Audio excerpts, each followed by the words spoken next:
pueblo está viviendo su vuelta a Israel, necesitan recuperar su identidad y por eso es que van a reforzar todo esto que ya es su tradición, pero ya le van a dar forma a lo que ya llegó a nosotros y que conocemos como el Pentateuco. ¿Sí? Ya existía antes, pero medio regadito. Aquí lo van a juntar, lo van a formatear y lo van a presentar ya para ser recibido y que obedece, decíamos, a esa necesidad de ellos. Por eso es tan importante el exilio. Ellos se fueron, están regresando, necesitan recuperar su identidad y por eso tienen que hacer un esfuerzo por recuperar toda esa memoria. Ya no solamente desde lo oral, ya no solamente de lo que tenían, sino en una nueva presentación para que todos lo conozcan bien y reforzar ese sentido de pueblo. ¿Sí?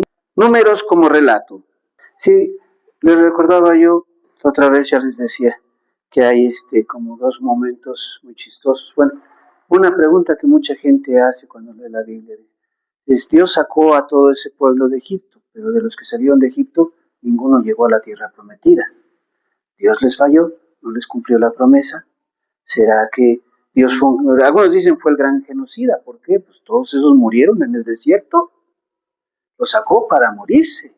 Entonces, ¿cuál es el sentido? Y no, lo que nos presentan es que el pueblo llega y mandan una comitiva a explorar la tierra y cuando regresan dicen, pues sí, la tierra que emana leche y miel. Dicen, pero uy, hay unos gigantes y que gente muy fuerte. Les da miedo y no quieren entrar. No, dice, mejor nos regresamos al desierto. Entonces, una parte de lo que nos enseña ahí es que si no tuvieron la tierra prometida, si no entraron, es porque en su corazón no sabían merecer esa libertad, no sabían vivir como hombres libres. Entonces, es necesario que esa gente vaya transformándose para poder recibir la tierra prometida, recibir esa libertad. Entonces, por eso Número nos va a presentar, dice, todas esas vivencias que, bueno, vamos a ver eso, que van a ir, Dios va a ir formando al pueblo para que sea capaz de vivir libre. Las primeras generaciones, muy en el fondo de su corazón, no podían. Por eso, son los siguientes, los que ya han nacido en ese camino, los que sí estarán listos para esto. Puede sonar un tanto cruel de todas maneras, pero es que es una realidad que, les digo, mientras que un pueblo siga siendo en su corazón derrotado, por mucho que quieran algo distinto, digan, ay, sería mejor, pero si tu corazón no está listo para luchar, es como esa fábula del elefante, del circo, que ¿cómo amarran los elefantes en el circo? La cadena y aunque no esté amarrado o sujeto a nada, se queda quieto. Sí, ¿por qué? Desde que dicen algunos, cuando el elefante era chiquito, le pusieron la cadena y con una estaca en el suelo, entonces no tenía muchas fuerzas. Él se jalaba y no pudo nunca soltarse. ¿Qué sucedió? Que un día pues ya se rindió. Cuando el elefante ya creció, pues el asunto es que, aunque no haya estaca, pero hay cadena, él en el fondo de su pensamiento es, no puedo moverme. O sea, ya está rendido. No es capaz de hacer más porque ya aprendió lo intenté mucho y no pude. Entonces, ¿para qué hago la lucha ahora? Digo, a veces el ser humano, pues los hombres, la humanidad, nos pasa eso, que hay veces que estamos rendidos en el corazón. Digo, como de repente tal vez muchos como nación nos quejamos de todo, ¿no? Es que está mal esto, mal. Pero ¿estamos preparados para afrontar el camino de un cambio? Todo el mundo decimos, ¿usted quisiera que México cambiara? Todo el mundo va a decir que sí. Pero ¿qué estamos dispuestos a hacer para ese cambio? Ay, pues como que lo hagan otros, ¿no? Estaría bueno que ya lo hagan, pero que ya a ti, tú, eres capaz de afrontar para lograr el cambio. Algunos en su corazón no van a poder, ¿no? Entonces, como que es necesario ir preparando también una capacidad de tener como que ese pensamiento de atreverse, de ir hacia lo nuevo, a la libertad, al saber capaz de arriesgarse para poder encontrar algo nuevo. Entonces, este pueblo, que decíamos, ellos mismos lo saben, iniciaron con una mentalidad de los esclavos al salir de Egipto. Es necesario que cambie para poder merecer la promesa y eso es el proceso que están viviendo en el desierto y que entienden ellos en ese camino. Y ya, es más, ni Moisés entró en la tierra prometida, la vio desde lejitos, ¿no? Nos va a contar eso, que la vio desde lejos nada más. Son las nuevas generaciones.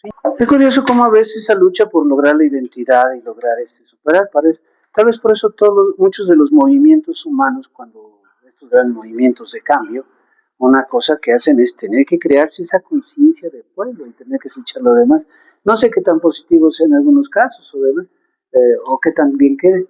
Por ejemplo, cuando allá en los años pasados cayó Batista en Cuba y entró el régimen, allá con Castro y demás, uno de los primeros problemas que tuvieron en Cuba fue, me acuerdo muy bueno, no sé si lo supieron ustedes, que ya no tenían Coca-Cola. Y pues no iban a traer porque pues también estaban en pleito con Estados Unidos.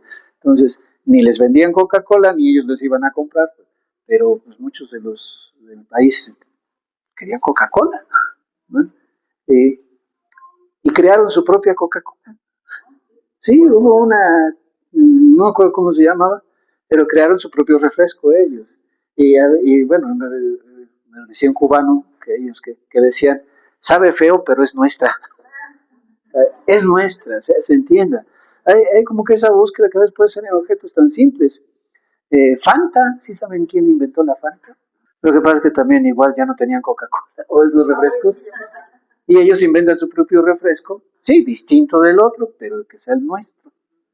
Y ya después de todo eso, pues lo asumieron los otros de todas maneras y ya, ¿no? O sea, es que a veces como que en esa búsqueda de identidad, de demás, creamos nuestras propias opciones para poder crear esa propia conciencia. Somos nosotros.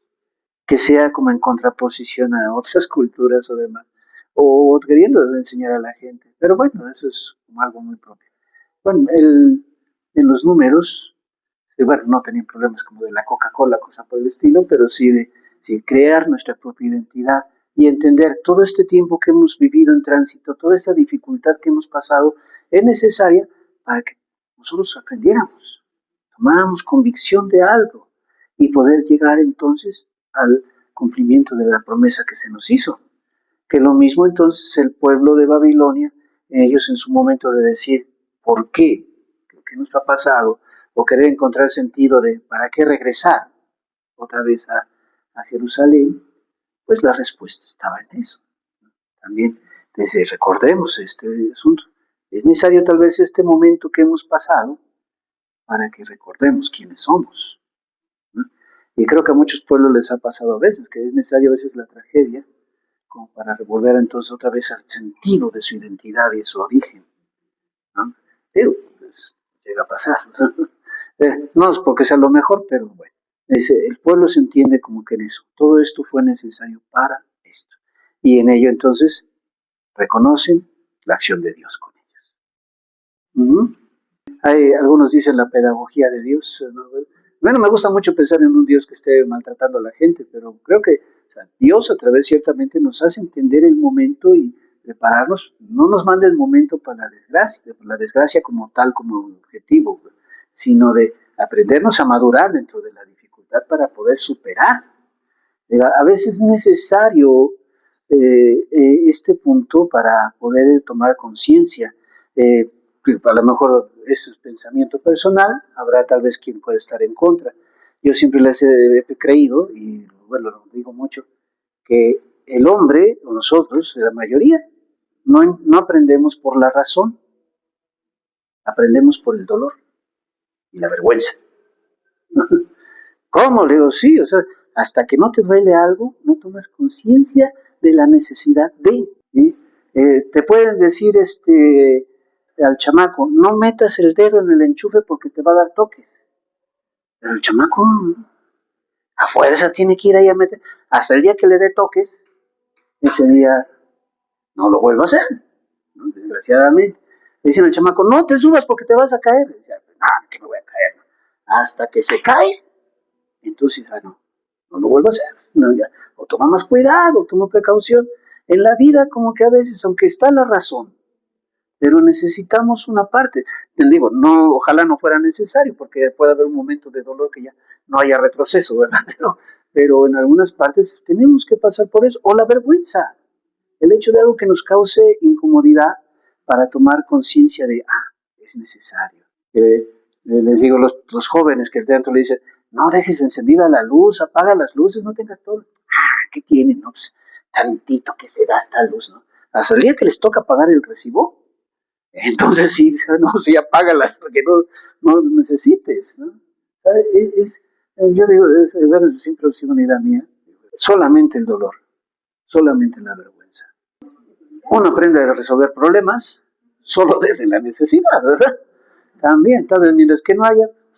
Entonces, el día que una persona que nunca ha tenido problemas, un día se le aparece uno, ¿qué va a suceder? No, si no aprende, si no se le ocurre cómo, se la panica. Sí. Entonces, aprendemos el orden, aprendemos el comportamiento, aprendemos muchas de estas cosas solo desde la experiencia del conflicto, de la dificultad. ¿Eh? Entonces, el pueblo de Israel, creo que en esa parte yo siempre he sentido, lo que ahí nos muestra es un pueblo que solamente desde ahí también va aprendiendo de su propia experiencia y que esto lo entiende después él como una necesidad.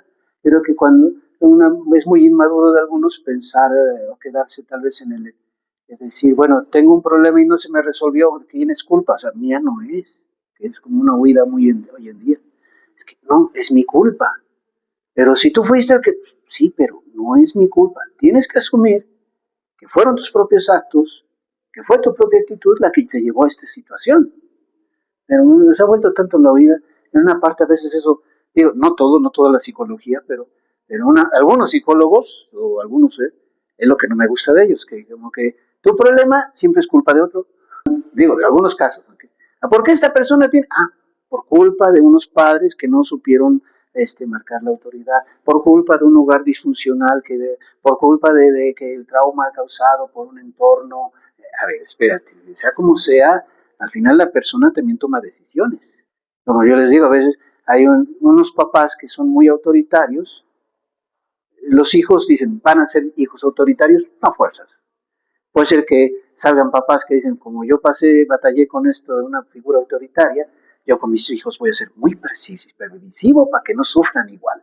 O sea, causo algo contrario. O sea, al final de cuentas siempre será la decisión de la persona. ¿No? Que bueno, también habrá valores de por medio que se vayan forjando y que le ayuden a tomar la decisión al respecto de ciertas situaciones. Pero eso tiene que aprenderse a partir, digamos, de la experiencia y de la confrontación. Digo, es el dolor, bueno, no viéndolo así tan tremendamente, uso mucho esta palabra, pero es ese momento de ruptura, de inestabilidad, que la persona tiene, o asumes el hacer algo para mejorar, o te quedas así, estático. El pueblo de Israel es lo que tiene que asumir. Que vamos a ver que tiene la tentación de decir mejor que quedarnos. Cuando dicen, mejor nos hubiéramos quedado en Egipto, allá en la que estaban las ollas de carne, comíamos. Mejor haberse quedado. Oye, la libertad que tanto querías y ahora prefieres, mejor no. Porque no tenían esa preparación. A veces ese es el reto que viven. Y que creo que pues en mucho decía, todo el entenderlo así, leer el Deuteronomio, bueno, todo el Pentateuco, con todo esto nos debe llevar como ese cuestionamiento en nuestro caminar hoy en día. Porque si la pregunta del hombre hoy en día, ¿por qué tenemos que hacer las cosas? Porque es necesario también para buscar nuestro sentido, en relación con Dios, la relación con Dios nos llevaría a eso, a encontrar un sentido. Bueno, decía un hermano sacerdote Manuel Anaut, que nuestra época posmoderna tiene una cosa, ¿cuál es? En el pasado, el hombre encontraba su sentido que donde está el trono, y en el trono colocó a Dios. Dios era la autoridad.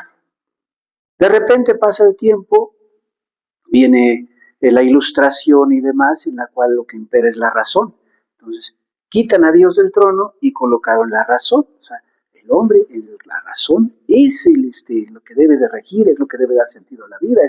Y pues todo el tiempo de la ilustración y los grandes movimientos sociales, los cambios de la política y demás.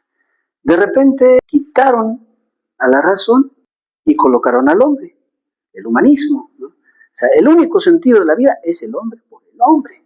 Y todo se rigió en esa razón, ¿no? Si el hombre, su libertad, el hombre trascendente, el hombre como superhombre y todo esto, ¿no? Bueno, pero vino otro cambio en la cultura que quitan entonces al hombre y colocan la tecnología. Los avances tecnológicos, la modernidad, los nuevos inventos y todo, ¿no? Y un día resulta la posmodernidad que hicieron, pues ya no es de que hayan puesto a alguien en el trono, simplemente ya no hay trono, no hay nada. O sea, ¿qué es lo que hoy en día da sentido a nuestra vida? ¿No? Si antes había estos valores que eran los que conformaban todo, hoy en día, ¿cuáles? Ya no hay. Dice, y tal vez ahí es donde hemos caído, que nuestra cultura, pues, vaya, bueno, este tiempo postmoderno, como se le llamó, tenga muchas crisis para las personas, de repente en esa búsqueda de sentido, pero ¿en dónde ponerlo? ¿A dónde encauzarse cuando ya no hay que rija? Y bueno, pues, tal vez esa sea la tragedia. No sé qué tan válido sea todavía esto actualmente, pero fue en su momento ese pensamiento. Y cuando se dice qué va a pasar a futuro, porque si no, bueno, yo creo que de alguna forma u otra resurgirá un momento en que en ese sinsentido que de repente el mundo va caminando, tenga que volver a la vuelta, como el pueblo de Israel, ¿no? Tengan que buscar de dónde agarrarse. Yo siempre pongo el ejemplo, digo, el náufrago que está ahí en las olas, como que sube y baja, ¿no? Pues ¿para dónde ve? Pues, ni tierra firme ni nada, pura agua alrededor, y él aguantando para no ahogarse. Y de repente pasa una tablita ahí de un naufragio, algo, la tablita. ¿Qué hace el náufrago? Se agarra de ella y no se suelta, ¿no? Y tal vez porque será su esperanza para poder llegar a tierra firme. Digo, tal vez en nuestra vida necesitamos mucho de eso, pero el asunto es cuál es la tablita que encontraremos. A veces decía yo, para mí, en mi vida, en la vivencia personal, fue la religión. En mi juventud allá, de repente, el buscar dónde agarrarme fue Dios. Y eso bueno, ya me llevó en mi vocación y todo, ¿no? Pero para nuestros jóvenes hoy en día, ¿cuál será la tablita de la que puedan agarrarse? Digo, porque todos tenemos que llegar a ese momento de crisis. Todos pasaremos ese momento de la pregunta, ¿para dónde? ¿Por qué? ¿De qué nos vamos a agarrar? Digo, pobres de los que no encuentren tablita. Pero que se ha vuelto una justificación. La palabra derecho yo creo que ya no es bien comprendida, ¿no? Porque el derecho nace dentro de la realidad del entorno del pueblo. O sea, tú como parte de este pueblo, en la búsqueda que tenemos, en los principios que nos rigen, en el ideal que profesamos, tienes derecho a esto. Pero en la medida también que eres parte del pueblo y cómo se demuestra nuestra participación de él en las obligaciones.